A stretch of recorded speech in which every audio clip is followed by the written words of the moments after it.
What's up, guys? El-Shaddai Aluteni here for this entertainment. We are at the Alte Festa this evening for the premiere of Perivi Katjavivi's film, The Unseen. So it seems pretty lit. The whole film was filmed in black and white, so we're going to check it out, and we are so excited to share with you. We're going to talk to the director, maybe some of the actors as well, so keep it locked. I wish I could love you.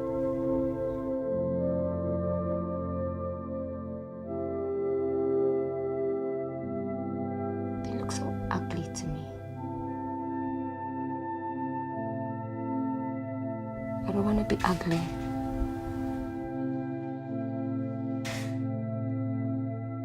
In fact, We just wrapped up Unseen, and finally, the director, Perivi Katjavivi, has joined us. How? I'm good. How are you? I'm wonderful, thank you.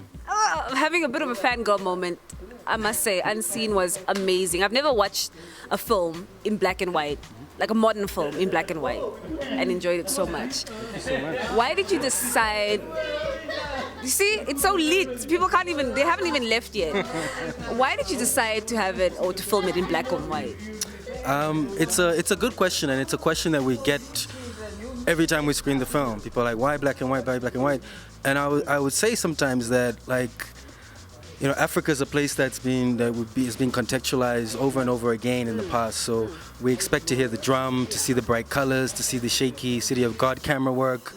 And it was very important to me that we stripped away all those things. So we're kind of making an anti-African movie, if you will. And Africa in the sense of the limited way it's been portrayed in the media, you know, and in literature. So the idea was to show a very different side to our society. And so I think, you know, there is an Africa that exists where there are no drums, where there are no, you know, they're not constant, where every scene is a sunset, savannah. You know, there are no animals. And actually there are animals in this film, but if you notice the way we deal with them or the way they come into the story is a way that where they're kind of tied to the characters. It's not the way you see, this is not Out of Africa. This is not Meryl Streep. This is something very different. So that's sort of the idea behind black and white. And it's proven that when you shoot in black and white, you focus deeply, you pay a lot more attention to people's faces and to what's going on in the scene and the characters, because you're not distracted by color as much. And so I thought that would be interesting. Okay. Well, let's just start from the beginning. I just jumped into it because I was so excited. What is Unseen about for the people who weren't able to come through to the premieres? Well, The Unseen is it's a feature-length film, my first. And it's a film that combines a few elements of documentary style filmmaking, but it's a fiction film. And it follows the story of 3 different characters in Namibia who are just sort of trying to figure stuff out. Yeah. And they're asking themselves, you know, the big questions: who am I? Why am I here? Where am I going? And I don't think we've seen young Namibians debating these heavy issues on screen ever in this country in that kind of way. And so we sort of just follow them and we wonder with them as they explore and try to make sense of the world. And damn it. Man down! Sorry. You guys can cut, like, yeah, sorry. Yeah. Okay, yes.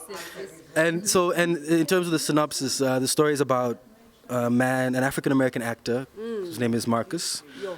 Played by Antonio David Lyons, who's an accomplished, who is a real African-American, yes. And he's an accomplished actor. You've seen him in 24, in American History X, in Hotel Rwanda. So he was very passionate about this project to come on board and bless us with his presence, with his amazing work. And so he plays an actor who's come to Namibia to play a role in a film about one of our liberation heroes, Mandume Demofayo. And things don't really work out the way he expected them to. And then, so we have his story, and then we have the young rapper called Anu, who's trying to figure out, should I be rapping in Oshirambo, should I be rapping in English? You know, am I more African or Western? Do I feel more comfortable? Am I more comfortable in Katutura or in Windhoek? And these are the things that most young men and women I know are dealing with, some of these things. And then there's Sarah, who's this deeply depressed young woman who's lived a very full life, but has traveled and explored and come home, and she's deeply depressed, and we don't know why. So these are the three stories that are sort of all interconnected. And, Okay. yeah. And like, it's. I just want to know: do you draw, or do any of the characters come from you, from your own personal experiences? I mean, they absolutely do.